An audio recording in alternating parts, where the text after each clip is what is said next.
வணக்கம்.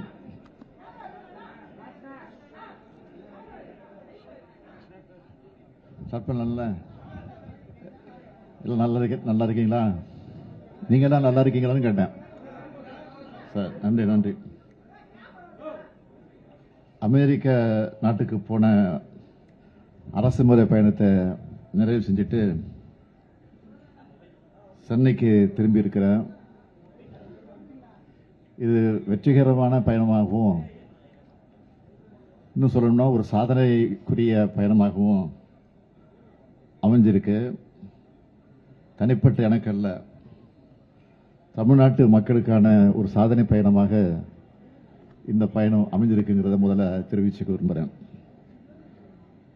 உலக நாடுகளில் இருக்கக்கூடிய தொழில் நிறுவனங்கள் தமிழ்நாட்டில் தங்களுடைய தொழிலை தொடங்குவதற்கு தொழில் முதலீடு செய்ய வைக்கிறதுக்கான முயற்சியோட ஒரு பகுதியாக கடந்த 28/2/2024 அன்று நான் அமெரிக்கா போனேன். 12/9/2024 வரை அங்கே இருந்திருக்கிறேன். இந்த 14 நாட்களும் மிகப்பெரிய பயனுள்ளதாக இந்த பயணம் அமைஞ்சிச்சு. உலகின் புகழ்பெற்ற தலைசிறந்த 25 நிறுவனங்கள் கூட நான் சந்திப்பை நடத்தியிருக்கிறேன். இதில் 18 நிறுவனங்கள், ஃபார்ச்சூன் 500 நிறுவனங்கள்.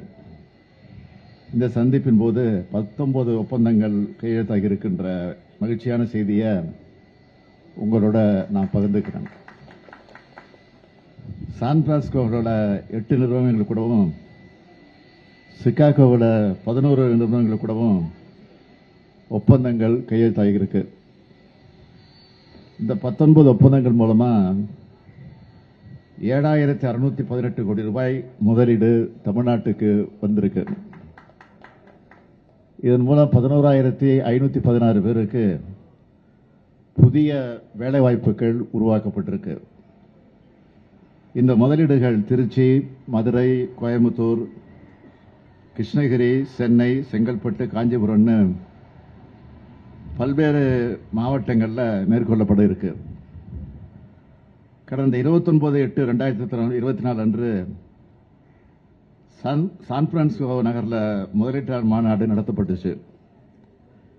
இதில் 100க்கும் மேற்பட்ட முன்னணி நிறுவனங்கள் மற்றும் நிறுவன தலைவர்கள் பங்கேற்றாங்க. தமிழ்நாடு $1 டிரில்லியன் பொருளாதாரம் என்ற இலக்கை நோக்கி முன்னேறுவதற்கான பணியில் பன்னாட்டு நிறுவனங்கள் தமிழ்நாடு அரசு கூட ஒன்றிணைஞ்சு செயல்படணும்னு இந்த நிறுவனங்களை நான் கேட்டுக்கிட்டேன். இன்னும் பல நிறுவனங்கள் வருங்காலத்தில் தமிழ்நாட்டுக்கு வர விருப்பம் தெரிவிச்சிருக்கிறாங்க. இதுக்கெல்லாம் மகுடம் வச்ச மாதிரி தமிழ்நாட்டில் 30 ஆண்டு காலமாக செயல்பட்டு தவிர்க்க இயலாத காரணத்தினால சில சூழ்நிலைகளால் உற்பத்தியை நிறுத்தின ஃபோர்டு நிறுவனம் எங்கள் வேண்டுகோளை ஏற்று சென்னை மறைமலை நகரில் இருக்கக்கூடிய தொழிற்சாலையில் மீண்டும் உற்பத்தியை துவக்க முன்வந்திருக்கு. அவங்க 2 நாளைக்கு முன்னாடி பேசும்போது அந்த நிறுவனத்தை சேர்ந்தவங்க என்ன சொன்னாங்கன்னா, கமிட்டி போட்டு மெம்பர்ஸ்கிட்ட பேசிட்டு அதுக்கப்புறம் சொல்கிறோம் அப்படின்னு சொன்னாங்க. அதுக்கப்புறம் நாங்கள் கொஞ்சம் விருப்பத்தை அதிகமாக தெரிவிச்சத காரணத்தினால எல்லா வசதியும் உங்களுக்கு பண்ணி கொடுக்குறோங்கிற அந்த நம்பிக்கை ஏற்றுக்கொண்டு, சரி நீங்கள் போங்க, ஒரு 2 நாட்களுக்குள்ள அனுப்புகிறோம், அதற்கான மகிழ்ச்சியான செய்தியை நிச்சயம் அனுப்புவோம்னு சொன்னாங்க. நாங்கள் சிகாகோவில் விமான நிலையத்தில் ஏறி விமானத்தில் உட்கார்ந்த பிறகு செய்தி கிடைச்சது, அறிவிச்சுட்டாங்கன்னு. ஆக இன்னைக்கு அந்த செய்தியை இன்னைக்கு நான் உங்களோட மகிழ்ச்சியோடு பகிர்ந்துக்கிறேன். தமிழ்நாட்டின் சார்பிலும் தமிழ்நாட்டு மக்களின் சார்பிலும் இந்த முடிவை மகிழ்ச்சியோடு வரவேற்று அவங்க உற்பத்தியை துவங்குவதற்கான எல்லா உதவிகளையும் வழங்குவதற்கு நான் ஆணையிட்டு இருக்கிறேன்.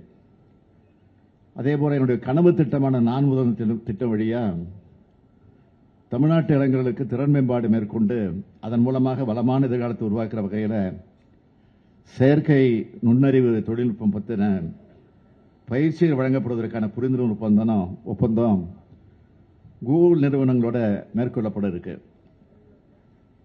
ஆட்டோடெஸ்க் நிறுவனம் கூட தமிழ்நாட்டு இளைஞர்களின் திறன்களை மேம்படுத்துவதற்காகவும் குறு சிறு மற்றும் நடுத்தர நிறுவனங்கள் மற்றும் ஸ்டார்ட் அப்கள் உள்ளிட்ட தொழில்துறை சுற்றுச்சூழல் அமைப்புகளை போட்டித்தன்மையை மேம்படுத்தவும் புரிந்துணர்வு ஒப்பந்தங்கள் மேற்கொள்ளப்பட்டுச்சு. இது மூலமா தமிழ்நாட்டில் தொழில் தொடங்கவும் வணிகம் உகந்த சூழ்நிலையை நிலவுகிறது மட்டுமல்லாமல் உலகெங்கிலும் இருக்கக்கூடிய முதலீட்டாளர்கள் முதலீடு மேற்கொள்ள விரும்புகிற மாநிலமாக தமிழ்நாடு திகழ்ந்து வருவது நிரூபிக்கப்பட்டிருக்கு. 31/8/2024 அன்று சான் பிரான்சிஸ்கோவிலும் 7/9/2024 அன்று சிகாகோ நகரத்தில் நடைபெற்ற தமிழ் கூட்டமைப்பு தமிழ்ச்சங்கங்களின் சார்பில் நடைபெற்ற அமெரிக்க வாழ் தமிழர்கள் சந்திப்பு நிகழ்ச்சியில் கலந்துட்டு உரையாற்றினார். இது தமிழ்நாட்டில் இருக்கிறது போன்ற உணர்வை எனக்கு ஏற்படுத்துச்சு. அமெரிக்க தமிழமைப்பு எல்லாத்துக்கும் என்னுடைய நன்றியை தெரிவிச்சுக்கிறேன். ஒப்பந்தங்கள் செஞ்சிருக்கக்கூடிய எல்லா நிறுவனங்களுக்கும் என்னுடைய நன்றியை நான் தெரிவிச்சுக்கிறேன்.